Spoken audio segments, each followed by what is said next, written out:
Hey, what's up, world? It's your boy G Shrimp, everybody, Faith, baby daddy, the voice of the street, man. And today we in Chicago with it, y'all. We finna be right here in Brotherville, y'all. And I'm gonna tell y'all these stories. I was just talking to my girl on the phone and realized we had never spoke about this on the air, right? So I'm gonna tell y'all a story about 2 times when mistaken identity has made the situation worse than what it normally would be, and just how being in the wrong place at the wrong time, running with the certain group of niggas, they think y'all somebody else, and how all this shit just fucked up, period, right? So when I was little, y'all, y'all remember back we had the little game rooms and shit. We would go in there and play. You put your little quarter in the machine and you play your games, and bam, it's cool, right? So what the big boys used to do sometime, y'all, they would try to bully the little guys and take their quarter, because people would have critics up there, and we would be like, who next? My next. That's my quarter up there. No, it ain't. No, yes it is. No, it ain't. Now, a lot of boys was scary. They would be like, and they'd go home, cry, tell their daddy, or do some shit like that. We didn't play no shit like that. I never was scary, but I never did let nothing like that shit slide, right? So my friend was up there one day, and he was, he was up there, he was up there one day, right? And somebody tried to take his quarter. One of the guys, no, that's my next. He like, no, that's my money. He like, nah, it ain't, no nigga, this is my money. He go try to bully him out of it. And I'm looking, my friend looking all sad. I'm like, look at this whole ass nigga finna try to take the shorty quarter, right? I'm like, fuck that. And then just think about, this is a quarter, y'all. But it means so much, it's the principle. I just didn't think about that till I just was talking now, and I said quarter. This is a quarter we talking about. Okay, so the man trying to take my little man quarter. I'm like, nah, you ain't taking nothing from us. I goes in the house to get my big brother. Now, I got 2 big brothers, y'all, but I got an uncle that used to hang with us. We raised like my big brother because my mama took care of him and he grew up with us. So he's our uncle, but he's like a brother because he's raised with us, right? So, he was at the house. I come in there, hey man, I'm like, man, this motherfucker over here trying to take Raymond quarter, man, woo, trying to take his game. He like, who? I'm like, some motherfucker, woo. He gets up, y'all, and puts on my brother coat, the one that's in the wheelchair. This is how he gets shot, y'all. He puts his coat on, goes out there. Hey, nigga, you finna take his game. Man, I ain't a boom. He put the beads on. Boom. You ain't gonna do none of them, nigga. You better never fuck with my little brother, nigga. Nobody with him. Motherfucker, who the fuck you think you is? He checking. Cold checking, might the dude. Alright, Nigga leave, right? No problem. About a week later, the nigga come back through the neighborhood. He probably was looking for my brother. You know what I mean? He probably was looking for him. Because it was him, and he had a nigga with him, and they had a gun. So they was ready this time, right? Might have been looking to shoot my brother, the older one, not the one, So, he come to the neighborhood. It was 2 game rooms on the block, y'all. It was one in the middle, and it was one at the end. The one in the middle where the incident happened at, wasn't nobody in there. So he goes to the second one. My brother happened to be in there. And he got on his own coat, y'all. It was a burgundy coat with a fur hood, so you couldn't miss it. All he know is a nigga beat him up with a burgundy coat and a fur hood, y'all. You feel me? And I mean this. That's all he remembered. So when he see my brother in there that got on his own coat, he hit this nigga his folk right here. Hey, what's up, nigga? He like, nothing, what's up? Oh, yeah, you were tough that day, man. What's up? And my brother, what? Bing. He good with him. He bing.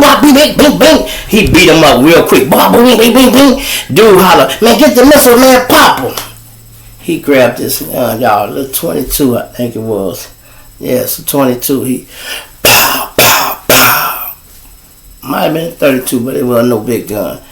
Popped my brother 3 times in the back and the spine. He fell down, y'all, laid there. Never walked again, never moved, never again. He laid there. You know, like I said, I wasn't with my brother when he got shot. I'm about to tell y'all that my other partner was with him. That's why he was able to recognize that nigga the day we caught up with them cats. So, my brother friend come running down there. Hey, man, Booney up there at the game room. Bobby done walked in, man. They like, yeah, he just walked in. We like, okay, so we walking up there because we thinking we finna sneak up on the fight and we go get out on this nigga ass when we get up there. When we get halfway up there, he like, yeah, and he got a gun. He got a gun. You should have led with that. Now we running, y'all. Now we running. When we get up here, it's over with already. My brother laying in the floor.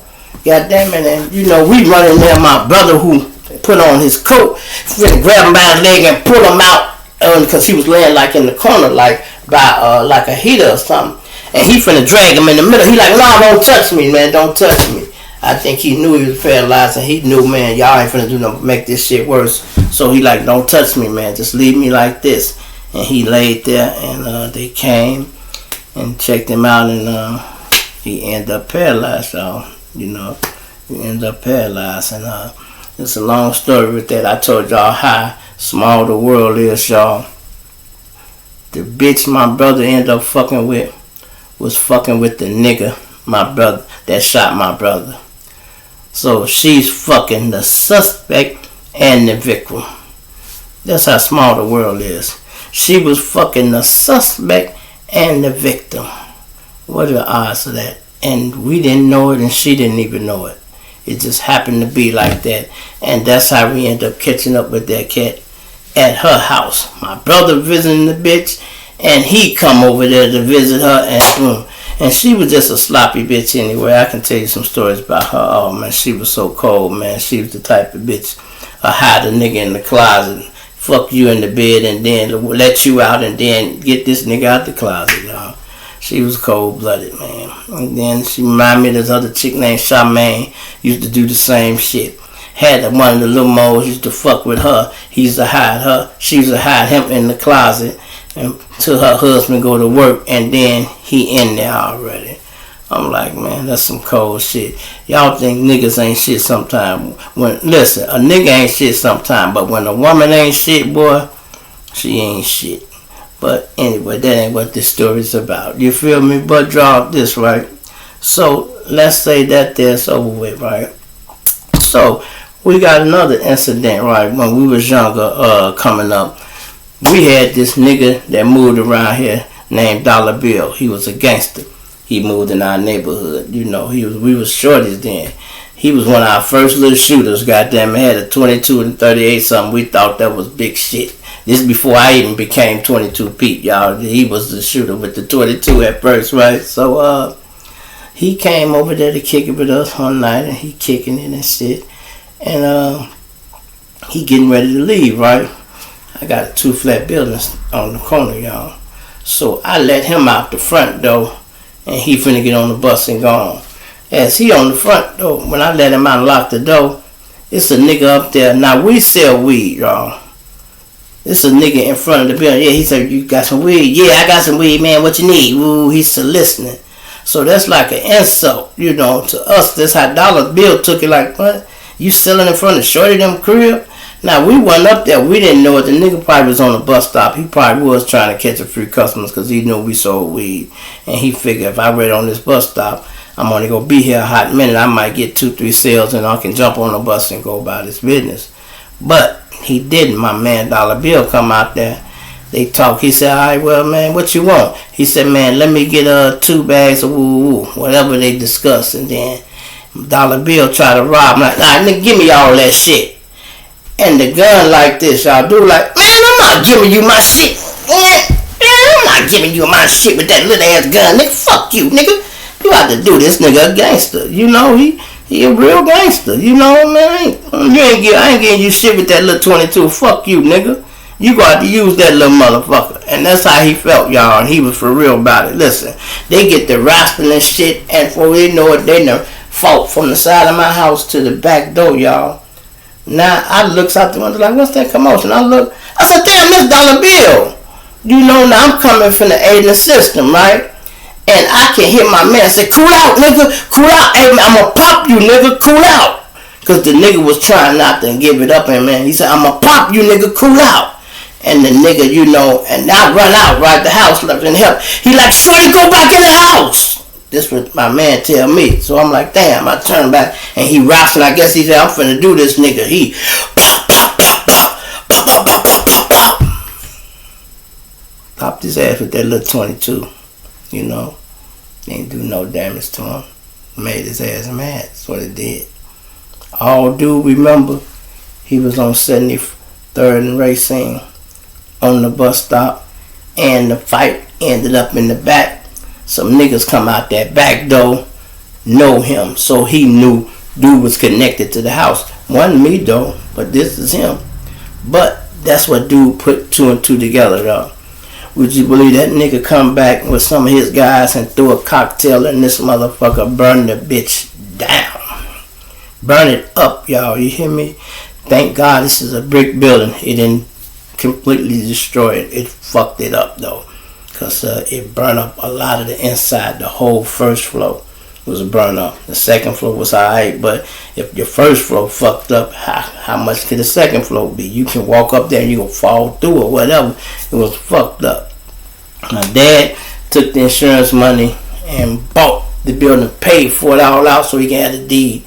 But we had to scrape up money to get the building put back together, which we did. We hustled and we got it back right. You know, it took a little while, but we done it right, and we ended up owning it, so we didn't have no problems, right? So that was when that shit happened, y'all. I was a freshman in high school. I never forget it. I was going to Calumet, y'all, and I would go to Calumet, and we had big meetings at school. Niggas like, hey man, they used to call me Baby Stone. You know they burnt Baby Stone house up. What? Folks done burn it. Man, listen, y'all. We called it move out. Every day at 2:15, I brought 30 goddamn stones home to this neighborhood, and we whooped every gangster we seen. We did that shit for about a month, 2 months straight, to the point they learned the schedule. They like, what time is it? 2:15? Hey, yeah, we got to get out of here, Joe, because them motherfucking hooks going to be coming through here in a minute. And we did that for a minute, y'all. For a minute. And every day we tearing up shit. Every day. And all that shit happened. Mistaken identity. He think he him. He think he him. And I didn't have nothing to do with that situation. But knowing the nigga who did bust him, I knew that. And my man tried to rob him with that little ass gun, dude. Didn't want to respect that shit. You know, and we was in the house that night, y'all. Somebody came and rang the doorbell, and it got stuck. And when we got up and we came, and the house was on fire on the side, and it took the fireman so long to get there. We like, man, what the fuck, huh? You know, and they finally came and put it out, you know, and that's when I ended up going to stay with my boy Turk, y'all. That's why Turk, I said, rest in peace, like my real brother, man. His mama is like my second mama, for real, for real. She let me come stay with her, y'all, and that was it. There's always been love between me and her and all this. They took care of me. I had no problem. I went to stay with her and went to school every goddamn day. You would have never thought my house had burned up. I'm at school every fucking day. I'm up here to gather the troops and come back and kick ass. That's what my mission was. Every day, go get the troops and come back and kick ass, y'all. And kick ass. And I'm talking about, that's crazy, man. Chicago been like that, y'all. Listen, these grammar schools get cracking too. Y'all hear me talking about my grandson and shit, you know. It get like that. Look, twice we had an incident at the grammar school, y'all. My little partner from Foster Park, little Connie, my little gunslinger partner, he was, let's say he was in 8th grade, but his name was ringing so hard out here in these streets already. They used to go up to the grammar school to try to get on his ass. They did get on his ass, you know, but let's say they'd whoop him Monday, we'll come back whoop a nigga Tuesday. They'll whoop him goddamn Wednesday, we'll come back whoop a nigga Thursday. We did that shit, y'all, for about a month straight. And I'm talking about every day I'm bringing 10, 15 gangsters up here to the grammar school and whooping motherfuckers, y'all. And this is why I say it don't matter if you the leader. If you got a voice or you a thinker, you need to speak up. You just don't let fuck shit keep happening and you keep going along with it. Cause I'm committed, cause this my little boy. I'm deep in it. I ain't thinking about shit. We whooping motherfuckers every day. And one of the guys, we were in high school though. He said, damn, Shrimp. I said, what? He said, man, how long we gonna keep doing this shit, man? I said, we gonna do this shit every time Mo got some static, nigga. Mo keep getting static, we keep coming. Why? What's wrong? He like, man, cause this is a grammar school. I'm like, just show this a goddamn grammar school, ain't it? He like, yeah, man, we can't keep doing this shit. I'm like, damn. So we end up, you know, the niggas who we was into it with, we studied whooping, we just fighting. I think they come to the same conclusion, right? And we think them, man, we need to talk, man. And they like, yeah, we talk. I'm like, hey, man, this shit go keep going on, man. Y'all jumping on him. Every time y'all touch him, we coming back. And every time we touch him, y'all coming back. So what we go out to do is keep these two little motherfuckers apart and leave this alone because this is a grammar school, man. And he said, my boy just said the same shit. Yeah, man, we've been up here every day for damn near what the fuck? How long we gonna do that? The same thing happened with my baby mama. She was in the school. She talked so much shit. Oh, my first baby mama. She talked so much shit, y'all. And I was a sophomore then. And she, goddamn, was doing some shit. No, I was a freshie. And, cause she was in 8th, I was a freshie. And, she talking shit. She gets into it with some bitch. They whoop her. We come back up there, whoop the bitch and whoever we whooped. That shit went back and forth the same way for a minute, y'all. Until we just end up squashing the shit like, look, man, y'all leave my motherfucking girl alone, we'll leave her alone. But every time y'all fuck with her, we go be back, nigga.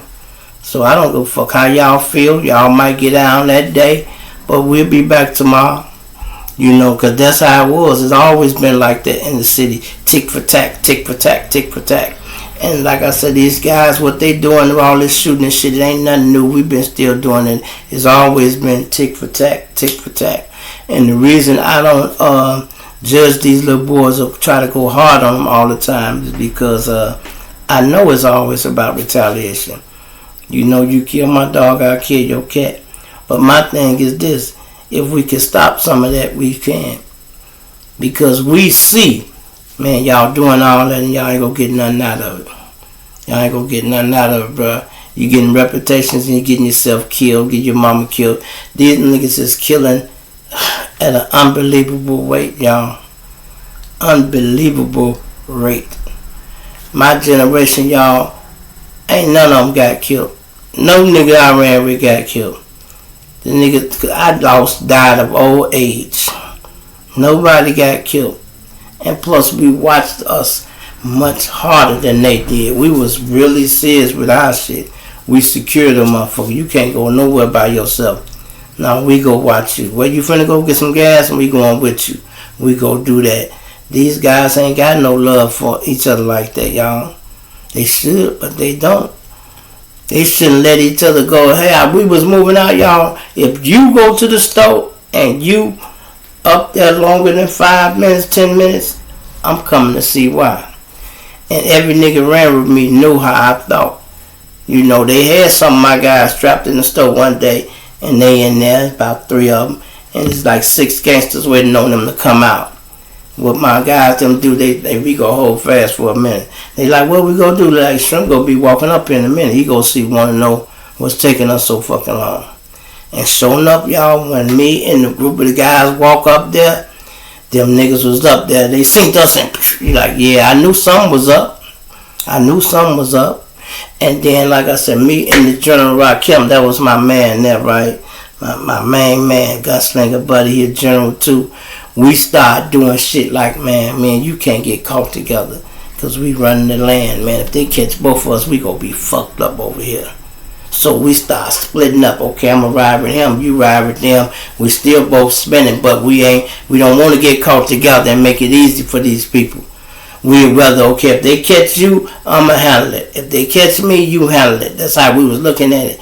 We didn't want to get caught together and cripple the whole goddamn neighborhood.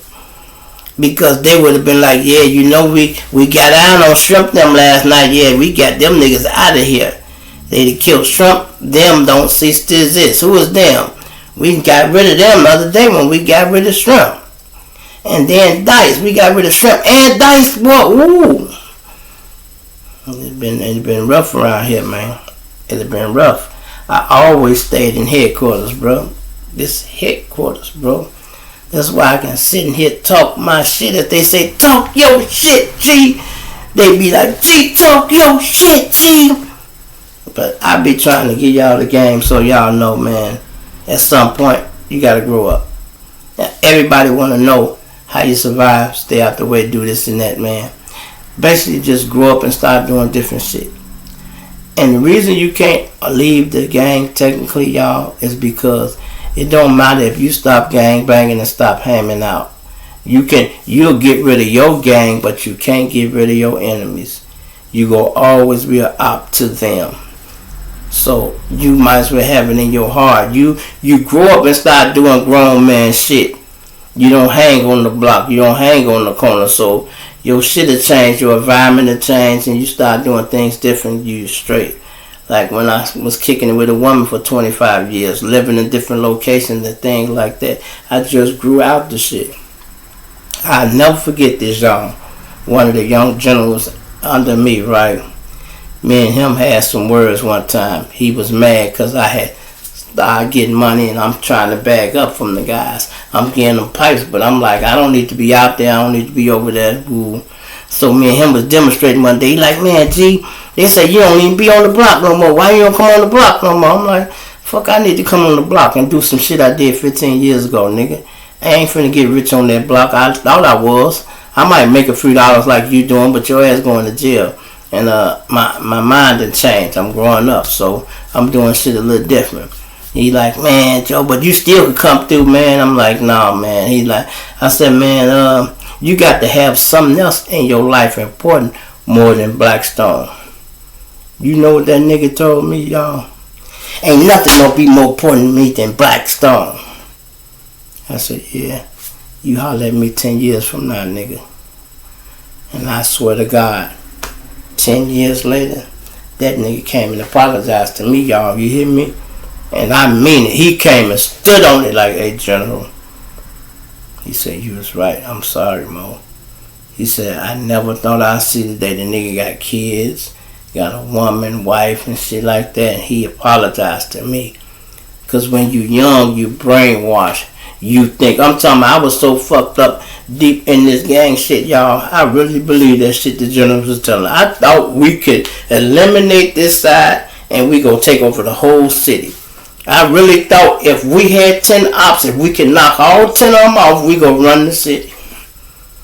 And nigga could give you a list and you can complete the whole damn list and y'all still ain't gonna run the city.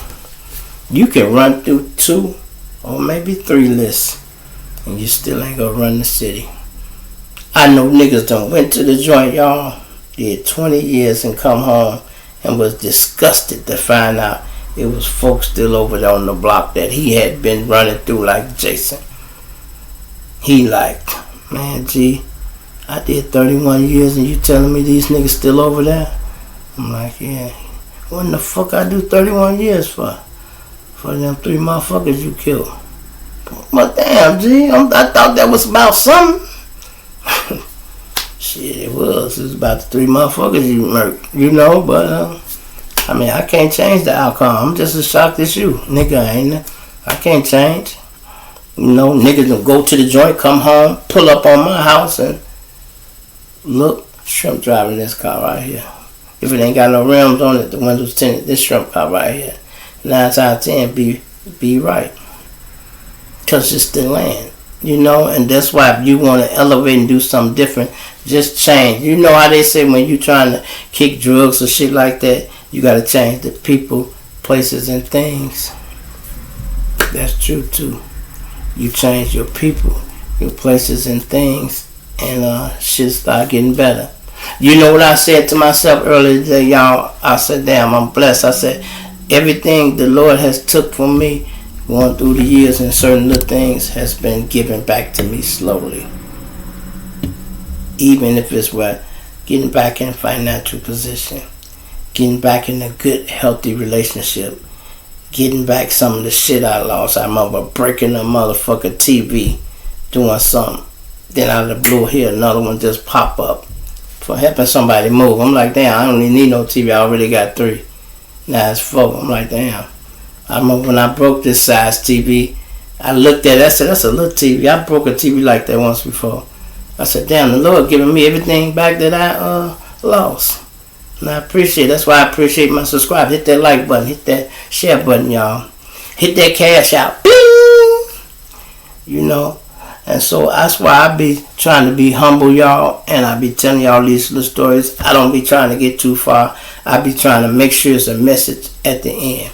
Because these young boys, they don't hear no message, y'all. They really think they are winning. You know. They be saying shit like that. We winning, we up. You know, and we even looked at shit different. They be wanting to ask me shit like, how many bodies you got to do? We didn't talk like that. I don't know nothing about that shit. You know, I'm not going to do that. And then if we did want to get into that, y'all adding, we was subtracting, nigga. So what the fuck is you talking about? Really? You really would count up? You know what I mean? We didn't talk like that. If we had to count something, it's because we got something over here. If I got a obituary, they need one. Just something plain. It ain't like no adding a goddamn thing up. I would never do that. Because we don't know nothing about shit. They be wanting to claim shit. Oh, we did that. We stepped on your man. They on TV talking. We stepped on your man. Stepped on your man. And what's amazing, y'all, is when these boys go to jail, half the evidence they have be shit they recorded they damn self. You hear me? I'm going to say it again. When these boys go to jail, half the evidence they have be the shit they recorded they damn self. And I be wondering, man, y'all ain't got no thinkers around. Just because you ain't deleted don't mean you can't speak up.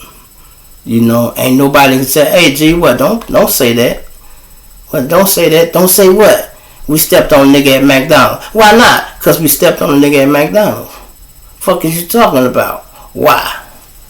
Nigga, because we stepped on a nigga at McDonald's. Why the fuck you gonna say it in the record? For what?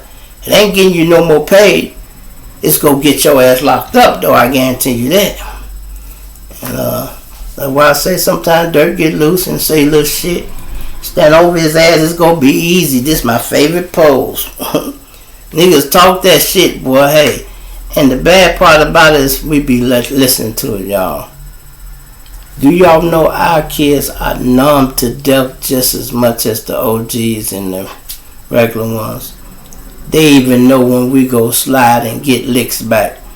Something happened to somebody on the block, you can hear them going to school the next day. Yeah, they gonna get that back though. I know they gonna get that back. You know, yep. Oh, there goes shrimp car right there too. Yep, they probably finna do that now. They probably in there talking about it now. Yep, that's your uncle. Didn't your uncle get shot yesterday? Yep, shrimp them down there. They probably talk about it now. They even know who the players is, who, you know, who doing this, who doing that. They be knowing. The kids do. The kids do. And then half of the shit that you need to know, it comes right out in the music. We ain't trying to decode nothing no more. We just sit here and talk our shit. But, hey, if that's what it is, guess what I learned, y'all? But if YouTube go pay me to talk shit, guess what? I'm gonna talk my shit. You dig? It's your boy G Shrimp, everybody fake baby daddy. Voice of the street, body, voice of the street, man. And, yeah, I'm gonna talk my shit.